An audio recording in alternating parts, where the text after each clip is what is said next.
Vince, are you ready for rapid fire? Might as well. Let's go. Let's just do it. I know this is going to be this is going to be fun because we got all kinds of stuff kind of coming our way here. So we do. Fill in the blank. The position group you have the most concern with going into spring practice is blank. I had to think about this one for a minute, and I think I'm going to go defensive line. And not for lack of talent, because I think there's a lot of talent there. We got a lot of guys coming off injury, and then you got a lot of young talent, right? And if those things can merge and, intersect in a good way, and they don't deal with major injuries and things like that moving forward, I think the defensive line can be very, very good. But they don't have a Riley Mills or, a Howard Cross coming back that you just know are going to be the centerpieces of that defensive line. You've got some question marks in there. Now, those question marks are only there because of just lack of production up to this point, not lack of talent. And so, like I said, if it all comes together, I think they're going to be great. But that's my biggest question mark right now. Thank you very much, Zelensky. Appreciated for the response. That's fine. You can keep your handle. Just, it's all good. Political talk. That's right. It's political talk. So I agree with you. I agree with John. Defensive line is it. And I even like when I thought of this question, like, I don't even know how much of a concern it is just because of the fact that it is the spring, Fair. But it is definitely the unit that's got the most questions, at least in this moment right now, for some of the reasons that you outlined. Like, you're not going to have, those two interior starting guys from last year, plus you're not going to have two Vipers who you hope to have back by some point, in hopefully in fall training camp and definitely by the season, you hope to have those guys back. But there are just a lot of and you're bringing in a couple of transfers who at least have some experience. But, again, it's like that's the unit that at the very least has the most question marks, and they can start to figure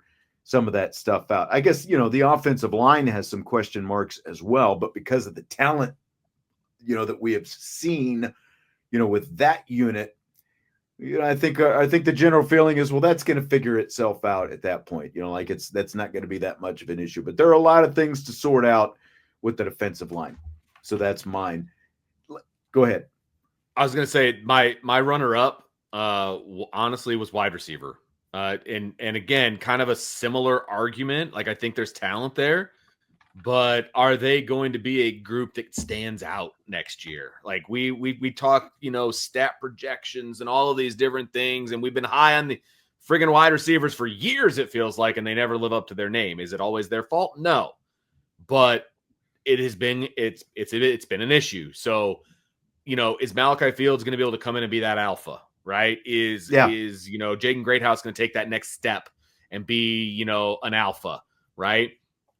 Is Notre Dame going to have alphas at wide receiver? That remains to be seen right now. They got some good guys, but are there going to be alphas there? Is it going to be a position that can take over a game if necessary? Right? I feel like the last, X amount of national champions have had some alpha wide receivers that go ahead, double cover me. It doesn't matter. Get me the football. Mm-hmm. Notre Dame hasn't had that in a while. So that would be my number 2. And I'll be curious to see kind of what that room looks like with just these different guys throwing them the ball. As well. That's a great point. I think we can see. We might all of a sudden be going, wow, how about this wide receiver room? Look what this group looks like, just because it's different, just different kind of guy throwing the football, different arms throwing them the football as well. And look, and guys throw the ball differently. Like, one guy could throw a really catchable football and makes the wide receiver quick. Remember when we talked about guys are subconsciously just playing better for certain quarterbacks? Some of that has to do with catchable football. Is it put in a spot where they can get it, or is it, just the way that it's thrown, or, just all of those things, it's all part of it. It's all. Well, and again, CJ Carr just has a different kind of anticipation, different kind of touch than either of the other two guys that are going to be in the room as well. Right. Absolutely. Listen, here's a point that I want to make. So if you've got a guy, and I'm just using him as an example because of what you said, right? If you've got a guy like CJ Carr who is going through progressions and doing all of these things and fitting the ball into tight windows and whatever, right? Every single pass catcher on the field could potentially get the football on any play, right? And so when he's the quarterback, you might see those guys run a little harder or, run their routes a little more crisp because there's a chance they're going to get the football. In the past, certain guys on certain plays knew they weren't getting the football and they just give up right away. And yeah. You know what I mean? Like, and so that's kind of what I'm referring to when I say some guys are just going to play better for certain quarterbacks without even really, like, they may like one guy outside the locker room better than the other guy, but they're going to run the routes a little bit differently because they know the ball might come to them. And if the ball does come to them and they don't make a play on it, well, that's going to hurt them. You know what I mean? So I think all of those factors come into play. And I'm very interested to see how the wide receivers play with the various quarterbacks for sure. John added special teams, and I don't think I'm worried about special teams in the spring because really it's kind of like, it's almost like the starting point where you're just starting to identify maybe guys who can contribute, other than your typical specialists, your punters, your kickers, your long snappers, those kind of things. Like you're identifying guys who can potentially be special teams contributors. So I'm not nearly as worried about special teams in the spring as like fall camp, for example.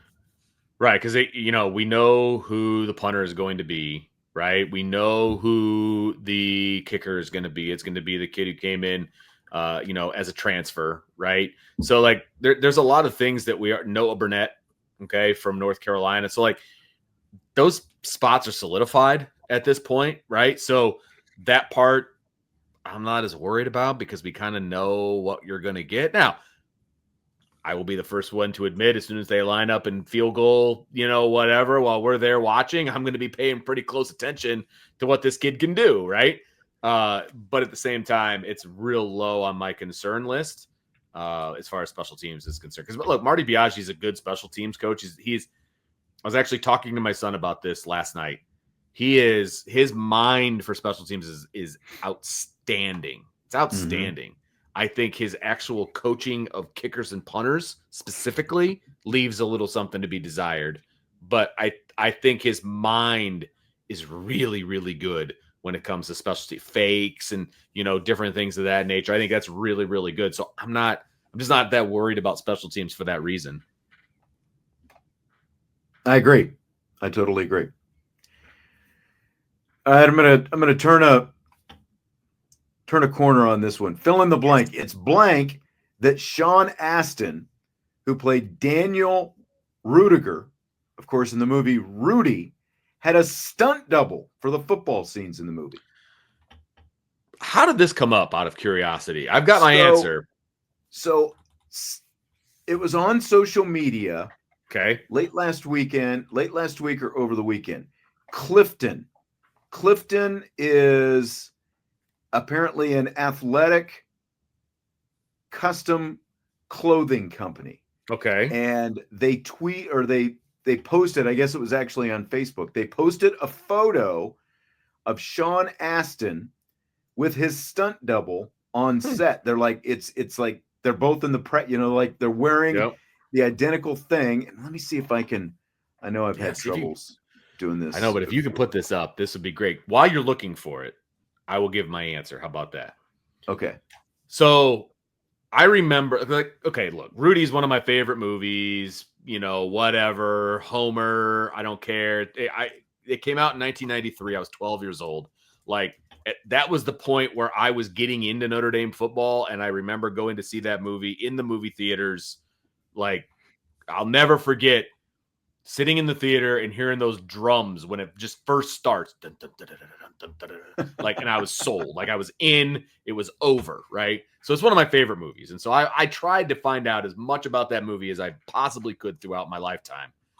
I knew that he had a stunt double, number one. But he did some of it himself. but he also, like, if you watch that movie, there is nothing really left to the imagination when he is getting his arse handed to him on a daily basis in practice. Like that, right. That sequence where they're showing. I just texted it to you, by the way. I couldn't figure out how to share it because it's in my photos. So I don't know if you know how to. I think I can. Let's see if we can do this.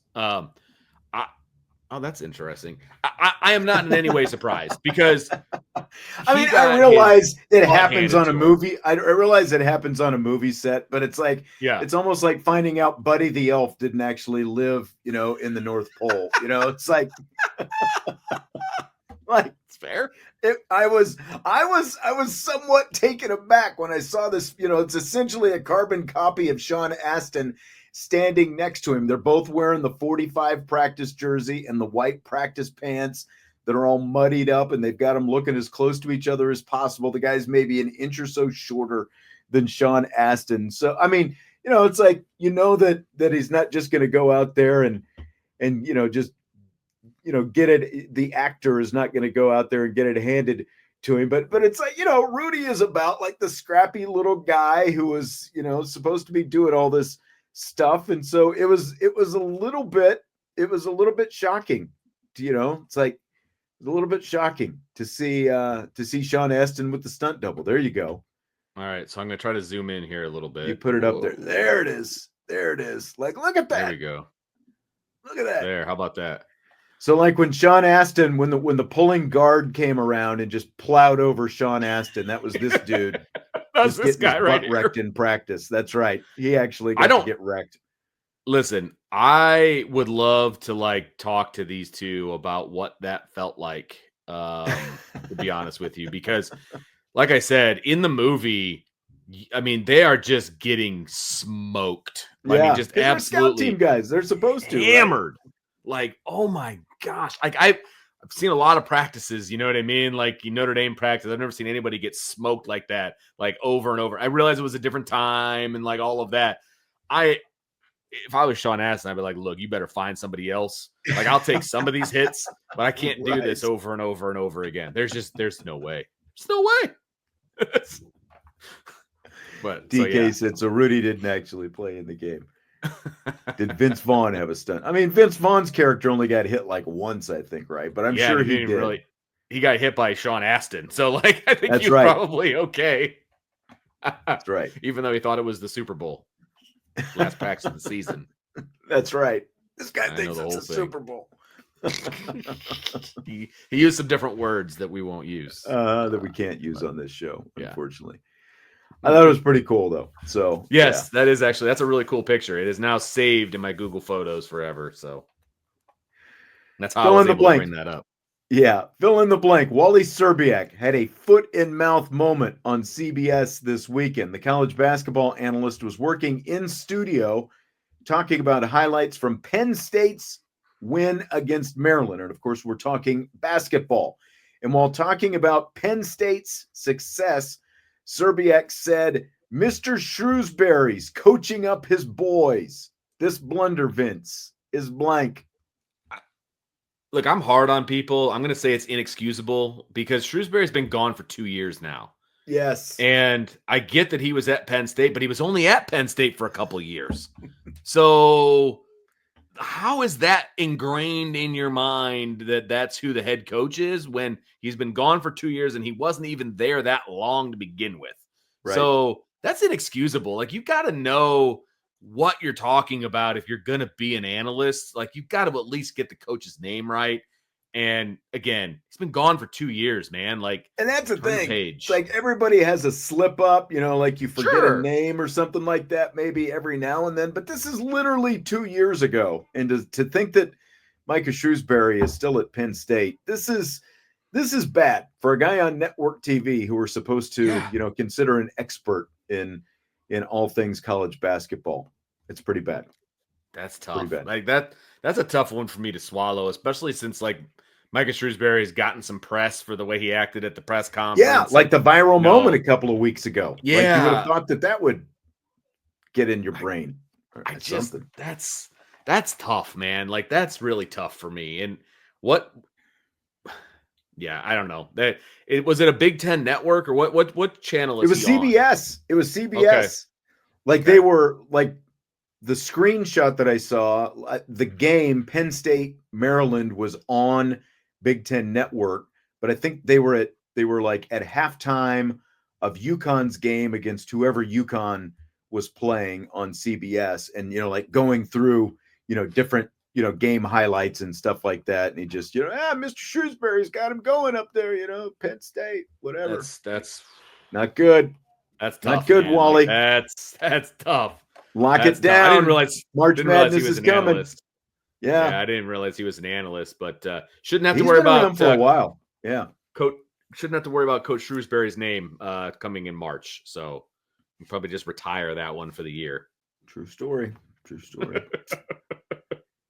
Notre Dame women's basketball, though, won a share of the ACC regular season championship, got the number 2 seed in this week's ACC tournament with their win over rival Louisville yesterday. How should they feel about it, Vince? They should feel not unbeatable. They should not feel like, the 19-game win streak, you start to feel pretty good about yourself. You feel like you can really do no wrong. Well, that 2-game skid, I think, opened up some eyes, you know what I mean? And realized, okay, we need to focus on some defense. We need to focus on moving the ball around a little bit more. It was very telling, the little package that they did prior to the game about how, they missed some open people, in some areas in the Florida State game when they could have had some easy buckets and just won that game, some things of that nature, stuff we already knew, but that's not Notre Dame. And they got away from who they are. So I think they should feel fine about it. Like there's not a whole lot of difference between a 1 and a 2 seed, to be perfectly honest with you. Yeah, there's some matchups since there's some different things, but you're going to be on opposite sides of the bracket and you're going to eventually whittle your way down to the championship. Yeah. And you're going to play the number 2 seed potentially, right? Or the number 1 seed, whatever. Like, I don't think it's that big of a deal. Again, if it was the difference between a double bye and a single bye, like that kind of a thing, that would not be great. If they don't match up well against whoever their first round, second round, whatever, then okay. They're in a great spot to win the ACC championship. That's the way I feel. And being a 1 or a 2 doesn't matter. They should feel fine about it. No, I agree, and I kind of like the draw. But okay, the way it turned out, where they are as the 2 seed. I mean, theoretically, everyone would like the 1 seed, and I do find it interesting that they're like NC State people complaining. Well, how come they're co-champs? When we beat them and all this kind of stuff. Well, they had the same record. That means you got beat by 2 other teams as well. That's why conferences do this. You share the title because of the fact that there are other teams involved. Yeah, you won a head-to-head, but you also lost to somebody else. So right. Florida State's on the other side of the bracket because they're the 4 seed, and that's obviously who beat Notre Dame last week. I'm not saying that that's like a team that that they should fear by any means. It was a different, it was definitely a more methodical approach that they had to that game. But that's something that, coming out of that Florida State game that like Nia Lively and her staff felt like they needed to get back to, just sharing the basketball more. And I do find it pretty interesting and pretty telling that not only did Hannah Hidalgo lead Notre Dame with 20 points yesterday, she also led Notre Dame with 6 assists in the game. And like, I know she talked after the game about, hey, I can't win a national championship by myself. It takes all of us, as a team, that kind of thing. And they obviously came back to the fact that when they are their best, it's not just bring it up court, chuck up a shot and see what happens. It's move the basketball around. They had 14 assists yesterday, which is not a huge number, but I also was actually, I was doing a double take looking at the score sheet. They only had 24 made field goals. Now they did make 18 free throws as well, but 24 made field goals, with 14 assists is a pretty good ratio there. Mm-hmm. Let's see. Let me look at the ratio. 58%. That is actually above their season total. And they had been the last couple games in the losses, the assist total percentage-wise, assists compared to made field goals was like down around, 30% or something like that. So a lot better. And I like, we were talking earlier about how they looked defensively. I liked the looks that they gave Louisville with Kate Koval and Liza Carlin coming off the bench, because Louisville started off like it was pretty obvious as we said going in that Louisville was going to basically just rip off what NC State and Florida State did and start driving to the basket. And they came out, they tried to do some of that. Carlin, they did a little bit more of that in the first quarter. Carlin comes in, she draws a charge, and I thought that was a fairly pivotal early moment. And then Koval comes in, she blocks a shot early, and it's like, okay, we can't just drive at will. And they didn't do nearly as much of that the rest of the game after that. So, hey, help side defense. There's a reason.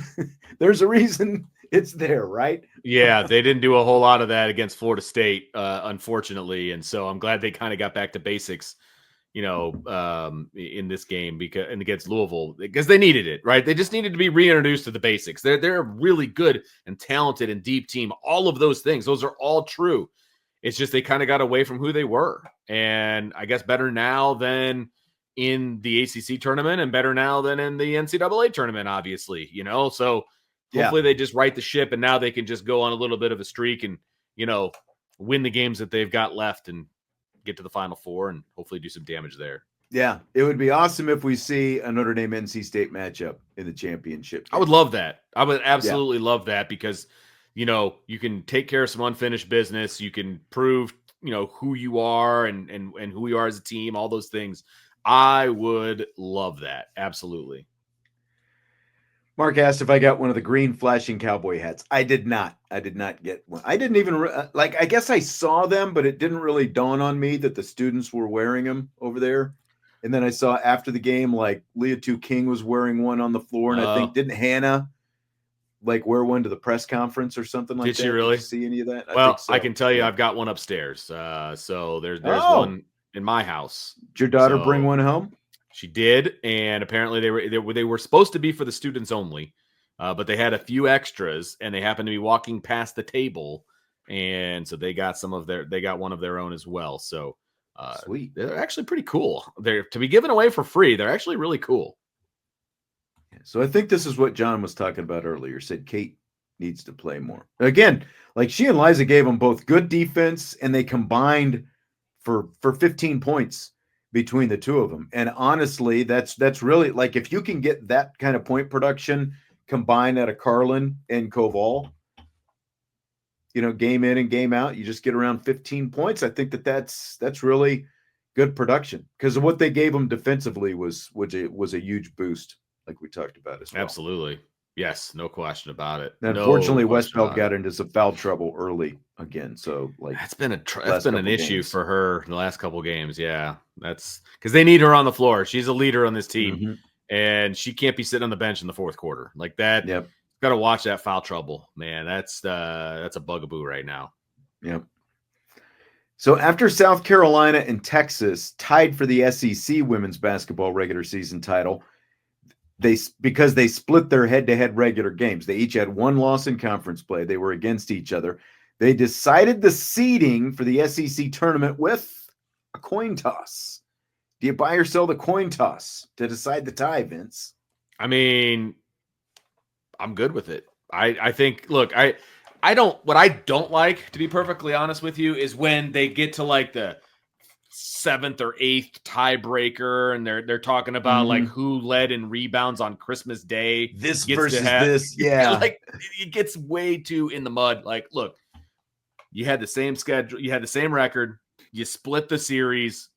Let's flip the coin. Like I'm actually fine with that. And again, the difference between 1 and 2 isn't that much. You're on opposite sides of the bracket. You got to get there. Like I think it's fine. I'm okay with a coin toss. I really am.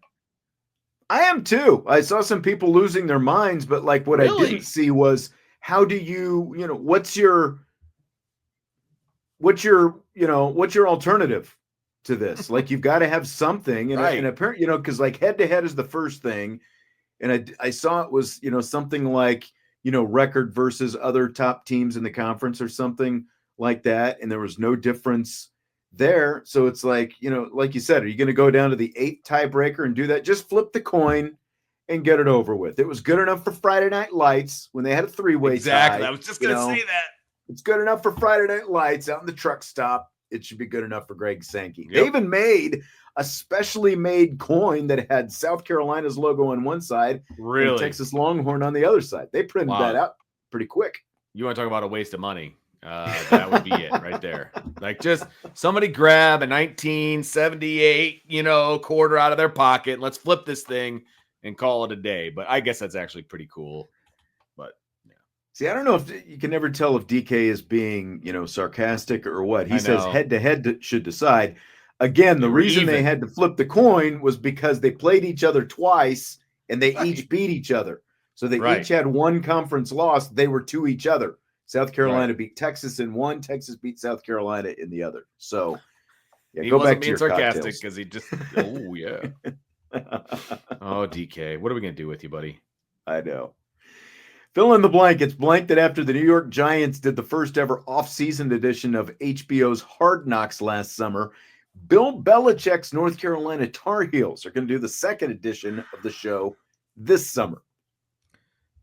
Just think, Bill, you need to go back to being the Bill that you were before, because I feel like you're asking for this peek behind the curtain, and it may not be what you want it to be when it's all said and done. I am not convinced this is a great move by North Carolina, and they are dumping a lot of money into this little experiment, and I'm not convinced. And you're going to bring TV cameras in on it. I just don't know that that's a great idea. I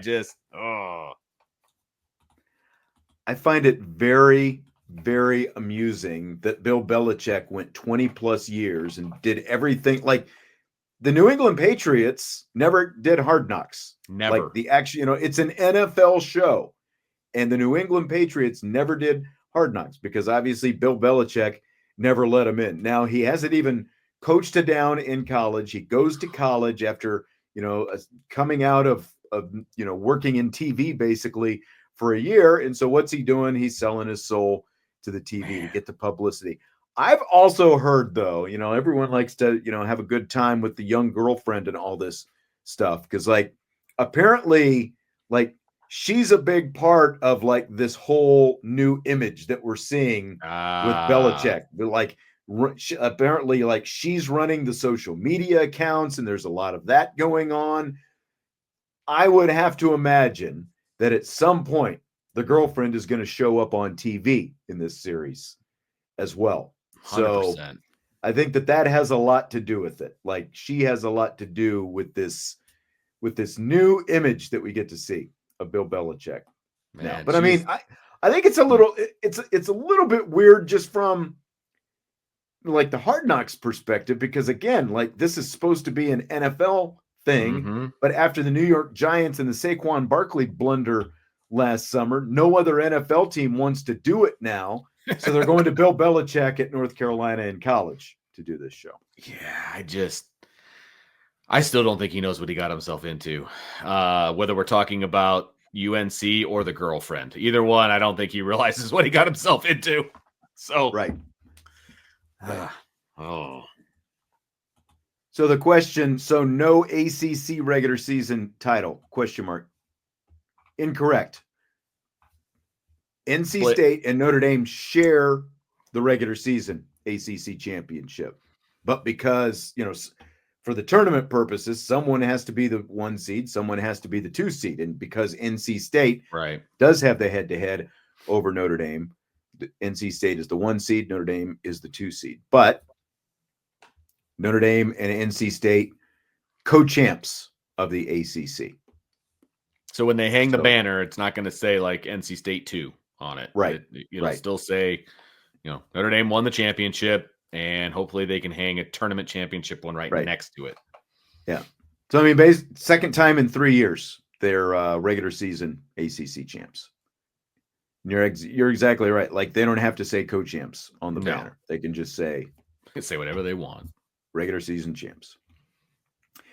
fill in the blank. It's blank that thanks to Pat McAfee, kickers and punters were able to kick and punt at the NFL Combine for the first time ever last week, rather than just show up and get measured. It's about time. That's what it is. I honestly had no idea that kickers and punters did not. I didn't either. And snappers, for that matter. I hadn't matter. really thought about it, and then they started talking about it last week. No idea. And I find it even more comical, by the way, that they would get measured, because who gives a crap? Because as I have said on numerous occasions, I have been coaching multiple sports for many years, and most sports, like when a kid gets off the bus, you can tell whether that kid is going to be a player or not.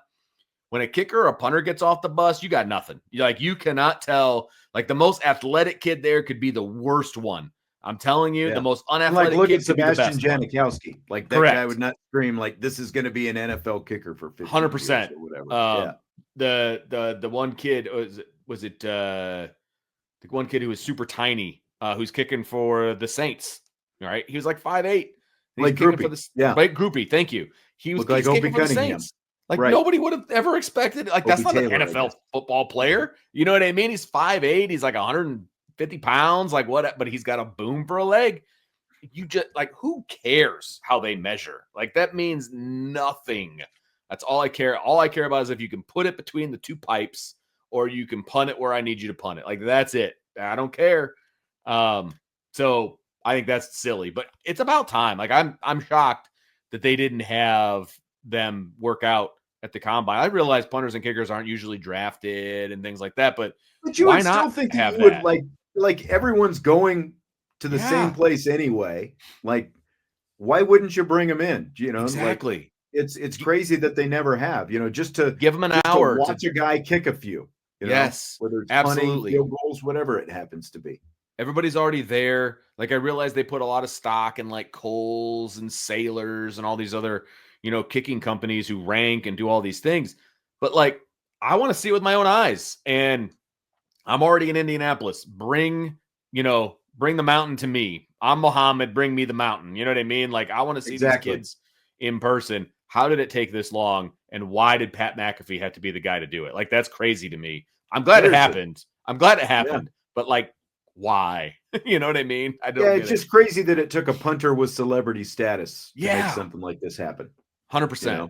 Just wild. And he was down there giving them some tips and stuff like that, and that's awesome. He lives in Indy. He bases his show out of Indy, so I'm sure he had a lot of, he obviously had a lot of influence making this happen. So it's pretty cool that he did. Wild. Yeah, touche to him. Like, I think that's fantastic and good for those guys that got invited and, all of that stuff. But just wild to me. Wild. So Jimmy Johnson finally announced today on the Colin Cowherd show that he's going to retire from Fox Sports after 31 years from doing the Fox NFL pregame show. That's great. Has it been 31 years? 31 years. Wow.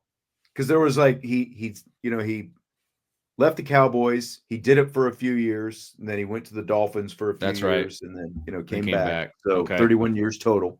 Wow. Of course, 2-time Super Bowl champion, national champion at Miami. I just found it really interesting, Vince, because we talked about this. Mm-hmm. Fox aired that AI laden, like career retrospective, like during the Super Bowl pregame show.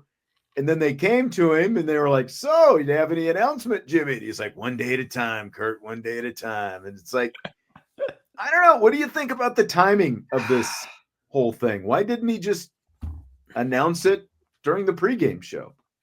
It's funny because I wonder, like, what the behind the scenes stuff is. Like, hey, we're going to give him this kind of send off, and like, did they strong arm him? And we kind of want you to say this is it, and he didn't. Yeah. And so now, like, hey, Jimmy, that was your chance. But so we're gonna, before next year, you kind of got to say something at this point. So yeah, the timing is very strange. So I'm curious as if something happened behind the scenes. But I mean, 31 years, I'm shocked that it's been that long, to be perfectly honest with you. Because I remember him as the coach in the 90s, and I realize now the 90s are getting further and further away from us now as every day that ticks by. But yeah, it's wild to me. Good for him. But yeah, I would think he would want to go out with a little bit more fanfare. And he kind of got the fanfare at the Super Bowl, and he just didn't really kind of seize the moment. I guess they gave it to him, but he didn't. Maybe he just thought he would get too emotional if he did it at that point. He's a crier. Jimmy's a crier. We've seen it. He's gotten choked up a little bit from time to time. He was getting a little choked up after that AI thing too. It just feels like of all. So like you do it on the Colin Cowherd. That's show. weird. Like just very, very odd. Very odd. It is very odd. I didn't realize that was the platform for retiring. Whatever. Vince, you took my recommendation. You watched No Way Out this weekend. Your thoughts? It was really good. Now, you were not wrong. It was a little racy at the beginning. Right. But after that, there's really not even that much violence or anything. No, it's just there's not. A lot of intrigue and suspense. And the twist, I'm not going to say anything else, but the twist blew my mind. It's the best way I can say it. Blew my mind. I wish that I could like wipe it from my memory and go back and watch it again for the first time. Because I told you, like you texted me that you had watched it and you were like, again, it's like the movie's basically 45 years old at this point. 1987 by now. But the first time I watched it and when the twist was revealed, I was so confused. Like and then you said you had to rewind it and watch it a couple times. I rewound the whole scene because it's just the final scene of the movie is when the twist comes out. I rewound it to the beginning of that scene. I'm like, wait a minute. Did I just hear what I think I just heard? Right. And I was like, oh my gosh. Yeah, that was wild. It was a really good movie because there was a lot of twists that you didn't see coming. And I pride myself on kind of knowing what the outcome of a lot of movies are. Like you kind of see it coming, that kind of a thing. This one took me by absolute and complete surprise. Absolute. I think it's one of the best twists, one of the best plot twists ever in a movie. It for me, I haven't seen all the movies, obviously. That's right up there. No doubt about it. I did not see it coming. Yeah, The Usual Suspects. That's another one. Have you seen The Usual Suspects before? I don't think so. Yeah, that's one. I think No Way Out's a better movie, but like the plot twist, that's a good plot twist as well at the end. Like when you find out who the guy is. I was absolutely blown away. For those who want to watch it, I found it on Tubi, Tubi. Yeah, I searched after you texted me that you watched it. I'm like, I'm going to watch it again now. And I searched like all the streamers, and we've got, we've got Netflix, we've got Amazon. It's not on any of those. We've got all this. It's not on any of them. Yeah, Tubi. You download Tubi app, and it was free. Now there was some ad breaks in there for like a minute or two, which is fine because it gives me an excuse to go to the bathroom or whatever. But it's free on Tubi. So I was searching for Crimson Tide as well, and I couldn't find it on anything. I looked for that one because I wanted my kid to watch it. I think I might have found it. I think I might have found both of them on Amazon, but you had to pay like $3 or something like that to rent. And I'm like, it's $3 ain't that much, but still, I didn't feel like. I know it's not, but it's the principle. Exactly, it's the principle of the thing. Exactly. All right. So Steven wants to know when Corso is going to retire. Question, I mean, if Jimmy Johnson's going to retire, I lean toward it's probably time for Corso. I've always defended Corso's right, to kind of, but I think if Jimmy is gone, because Jimmy is definitely more coherent at this point than it's not even close than Corso. Yeah. It's not even close. Jimmy is still very coherent in my opinion. He in is. Comparison. And look, Lee is also kind of a part-timer anyway. He doesn't stay on for the entire show. They kind of just roll him out there at the end. And like they've pretty much replaced him twofold, right? They replaced him with Saban and they replaced him with Pat McAfee. Like between the two of them, you got your Lee Corso. Like you got your old sage and you got your crazy guy. Like there it is right there. Like you don't. John says Corso is the best. You can argue maybe he was the best. I think his best days are behind him at this point, though. he had an ample opportunity to get out of there during COVID when he was doing shows from like his pool. Like that was time to probably just hit the exit button, but it's okay. It's whatever. Thank you for the super chat. JP says he loves how so many of our transfers played on teams we recently defeated. Riley Leonard and Mitch Jeter come to mind. Thoughts on this funny trend? Also, Notre Dame needs to claim those 11 other titles. I mean, definitely gives you a different chance to scout those guys when you've played against them and they're in the portal. And it also gives an opportunity for those guys to scout you. I mean, they see kind of how your team is run, what it looks like, all of those different things. So, yeah, I mean, it is interesting how that works, right? Because you've got Malachi Fields was with Virginia, I don't know. I don't have a list of all the transfers in front of me. That's the one that comes to mind, but they didn't take a ton of transfers in this cycle. So, but yeah. JP, you're absolutely right. Did play against Virginia last year. That's true. Yep. I hadn't really thought about it like that. Yeah. But again, you get a chance to see him. So yeah, and he's absolutely right, because we played South Carolina with Mitch Jeter, and we played obviously Duke. Notre Dame played both of those teams because recently before they came over.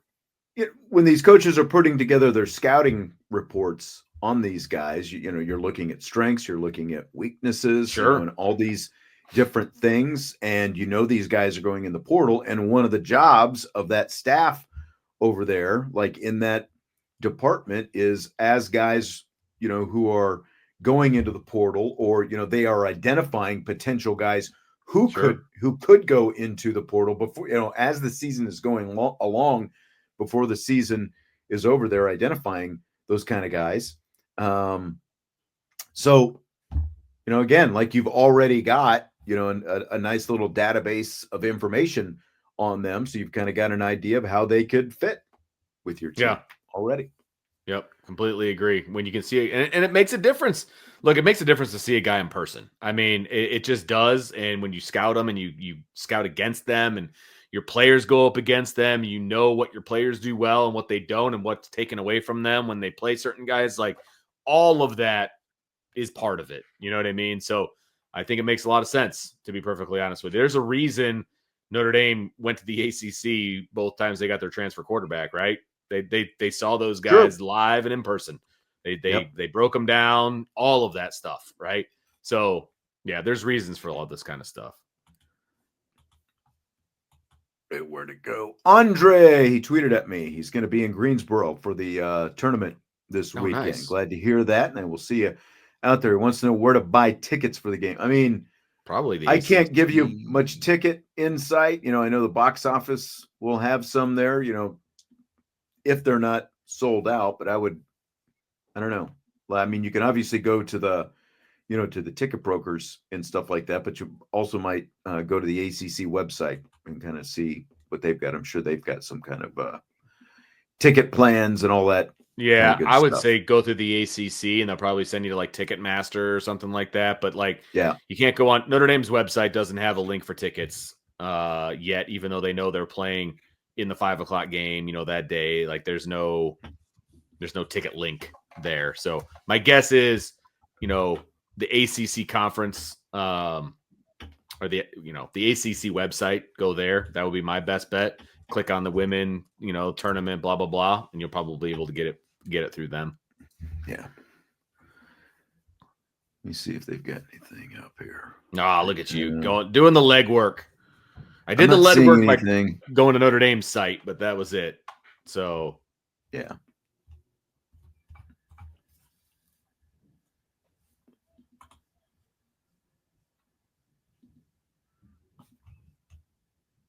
There you go. If you go to theacc.com, and then like up at the top, there's a drop down for championships. Click on women's basketball. It'll take you to the women's basketball homepage, and there is a purchase tickets link right on there. So I would definitely get those in advance, because depending on, like who they end up playing and stuff like that, those like Duke and NC State, North Carolina, those teams typically travel pretty well, obviously, since they're all there, in North Carolina.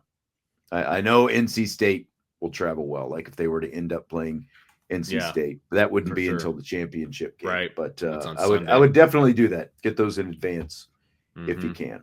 The arena is going to be pretty full. Agreed. All right. Well, that's going to do it. Okay. For today. Andre, all right. I will see you out there, Andre. Love it. Hit the like button before you leave. And we will talk to you tomorrow on IB Nation Sports Talk.